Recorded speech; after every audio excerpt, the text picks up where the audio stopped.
नमस्कार news room को स्वागत करुछि सर। आज कथा आमे जदि कहबा आज पागरे विशेष भाव परिवर्तन घटी सकाळु सकाळु कोहला पाग परिलक्षित होइछि एवं जदि देखिबे राजधानी भुवनेश्वर किछि किछि स्थान रे वर्षा मध्ये होइछि आ कुहा जाउछि जे गोटे सूचना आसुछि 2 दिन धरि वर्षा हेबो तो एहाकु नै अपडेट कोन रहिछि सर। नमस्कार। हाँ आमे बर्तमान गोटे ट्रांजिशन फेज रे रछु। खरा थिला तापर एबे टिके कोहला पाग हबो आ 48 घंटा आज आउ काली तापर 9 तारीख चली गला परे 9 तारीख राति 10 तारीख रु हमर गोटे शीत कंडीशन भी आरंभ हबो।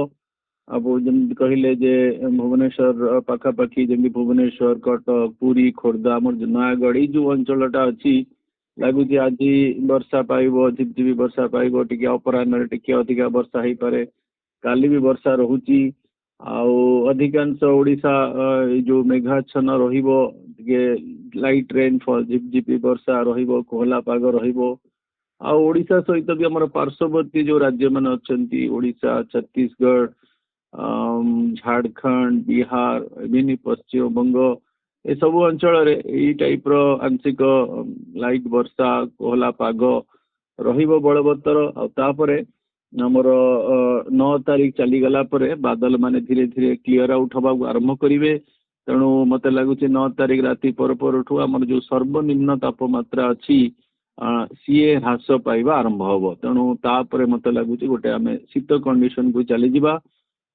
एथरक शीत कंडीशन टिके बेसी समय रहिबो नवेम्बर अपेक्षा मत लगुच टिके बेसी शीत भी रहिबार संभावना रहुची। ओडिशा सहित केंद्रीय भारतर राज्य माने उत्तर भारत मेनली प्रभावित हम कारण दक्षिण भारत में घूर्णिबलयर प्रभाव पछुक पछ रहिबो। तेणु दक्षिण भारत में वर्षा गरम रहिला अवस्था उत्तर भारत केंद्रीय भारत में टिके शीत कंडीशन रहिबो पश्चिमा झड़र प्रभाव भी पछुक पछ रहिबो जदियो दुर्बल पश्चिमा झड़ किंतु गोटे शीत कंडीशन गोटे मॉडरेट वर्षा लाइट रेनफॉल ये कंडीशन सहित जेहेतु बंगोपसागर रु मॉइस्चर माने आर्द्रता आसुची टिके ठंडा अच्छी तेणु कुहुड़ी कंडीशन ये सब कंडीशन रहिबो। आज्ञा सर गोटे कथा जानिबा पे जाइबु जे सकाळु सकाळु जेबोली भाबे गोटे कुहुड़ी कंडीशन देखिबा को मिलिथिला तो साधारण लोकंकर गोटे प्रश्न जे राति रे कुहुड़ी अनुभूत हुए कि? हाँ आपणकर कुहुड़ीटार मेन जदि आपण वैज्ञानिक विश्लेषण करेंगे से गोटे प्रकार बादल लो तल वायुमंडल तल भागरे से बादलटा रोची तार बादलटा रहिबार मुख्य कारण रहिबो जेतेबेले आपणकर तल भागटा टिके ठंडा अच्छी जोटा कि आम रात्रि समय थाए आउे जितेबाला आपणकर जलीय बाष्प ता सहित आड हो तो आपणकर से कुहुड़ी कंडीशन टा रहे वर्तमान लगुच आंशिक रूपे कुहुड़ी रही पारे किंतु मोस्टली मते जहाँ लगुच जो कुहुड़ी कंडीशन टा आमर जो 3-4 दिन आसूची पर्टिकुलाली 48 घंटा टिके कुहुड़ी रहिबो तापरे जेतेबेले आपण बादल माने क्लियर आउट हो जिवे मत लगुच ए कंडीशन रो भी सुधार आसीबो किंतु वर्तमान जो नेक्स्ट 3 दिन आसूची पर्टिकुलाली आपणकर 8 ରୁ 11 पर्यंत नहीं चलतु कि 12 पर्यंत नहीं चलतु कुहुड़ी कंडीशन रहिबो कारण वर्तमान घूर्णी बलयटा धीरे धीरे स्थल भाग आड़ को संगठित होइकि 11 ରୁ 13 भितर से स्थल भाग रे प्रभाव दबार संभावना रोची। तेणु 12 तारीख पर्यंत आमर जो जलीय बाष्प स्थल भाग को आसीबो से समय आमर पश्चिमा झड़ रोची तेणु ठंडा वायु उपरू भी उत्तर पश्चिम दिगरु आसीबो तेणु गोटे कुहुड़ी कंडीशन पर्टिकुलाली सकाळ बेला रहिबार संभावना अच्छी ओडिशा सहित पार्श्ववर्ती राज्य मानकर भी मत लगुच दक्षिण ओडिशा केंद्रीय ओडिशा टिके अधिका कुहुड़ी रे रही पारे कंपेयर टू तुलनात्मक भाव में आम जदि उत्तर ओडिशा उपकूलवर्ती ओडिशा को कंसीडर करिया।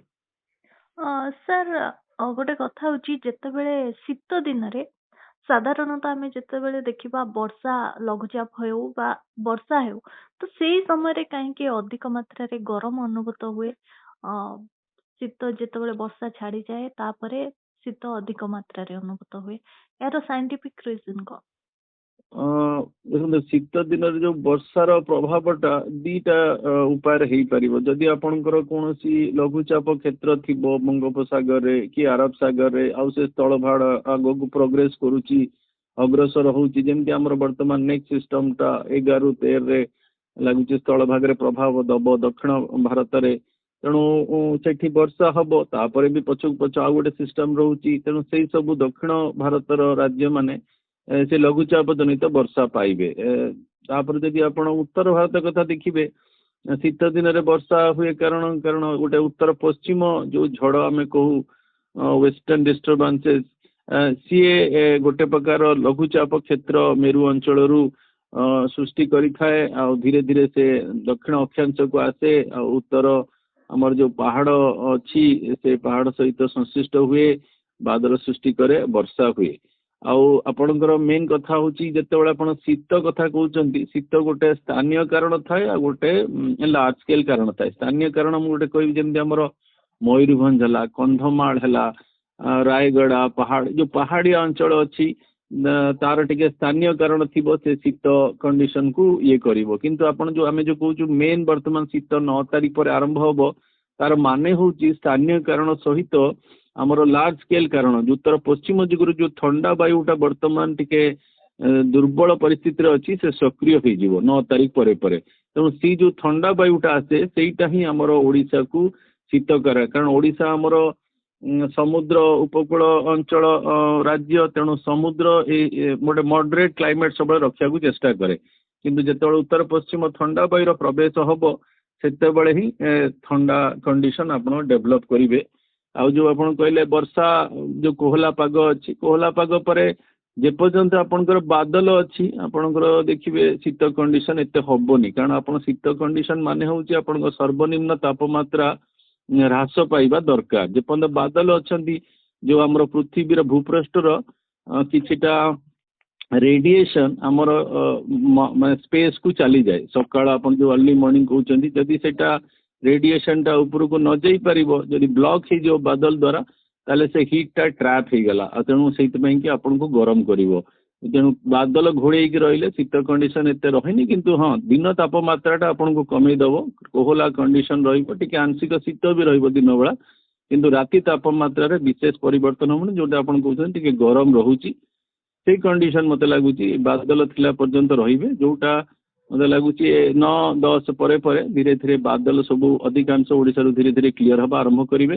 ତେଣୁ 9 ପରେ ପରେ ମୋତେ ଲାଗୁଛି ଯୋଉ ସର୍ବନିମ୍ନ ତାପମାତ୍ରାରେ ହ୍ରାସ ଘଟିବ, ଆଉ ଆପଣଙ୍କର ଶୀତ ଅନୁଭୂତି ଆସିବ। ଏଥର ଟିକେ ଲାଗୁଛି ବେଶୀ ସମୟ ଶୀତ ରହିବାର ବି ସମ୍ଭାବନା ରହୁଛି। ନିହାତି ଭାବେ ବହୁତ ବହୁତ ଧନ୍ୟବାଦ ସାର୍ ଆପଣଙ୍କ ଆଲୋଚନା ପାଇଁ।